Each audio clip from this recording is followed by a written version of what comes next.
মাথায় শুধু গোবর ভরা, মাঝে মাঝে সব কাজ ভুলে যায়। তারপরে কি জানো? কৃষ্ণ বলে, তারপরে আচ্ছা মানে ভুলে যাই তো, আপনার মনে করে দিয়ে দিয়ে আমার মনে আসবে। কৃষ্ণ বলে, তারপরে ঘুরে বলে, আমিও কম শুনি, ঘুরে বলে কৃষ্ণ বলে, তারপরে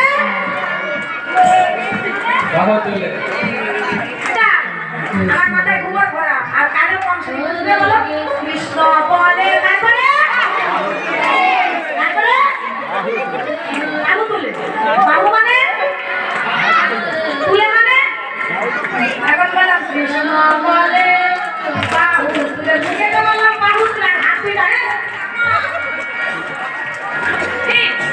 বলো কোথায় গেলে হলো?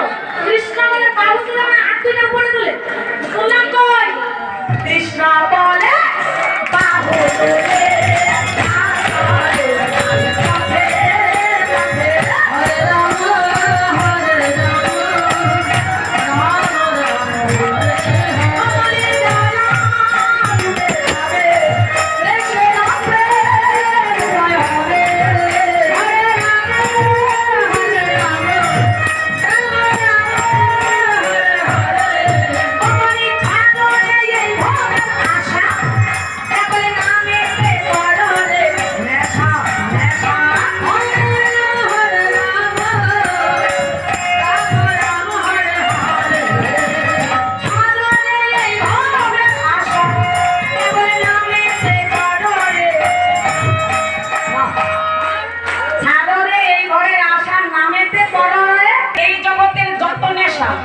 সব নেশা একবার পান করলে নেশা হবে, আবার নেশা একটু করে ছেড়ে যাবে। তবে এই জগতের নেশাতে ক্ষতি ছাড়া লাভ নাই। এক নম্বরে যদি বেশি নেশা করেন তাহলে এক নম্বরে দেহের ক্ষতি, 2 নম্বরে টাকা পয়সার শ্রাদ্ধ, 3 নম্বরে মান সম্মানের ক্ষতি। বলুন ঠিক না ঠিক? ঠিক। আচ্ছা তাহলে হরি নামের নেশা করলে এই নেশাতে কোনো টাকা পয়সাও লাগে না, দেহের বরং ক্ষতি হবে না, লাভ হবে, দেহ বলবান হবে।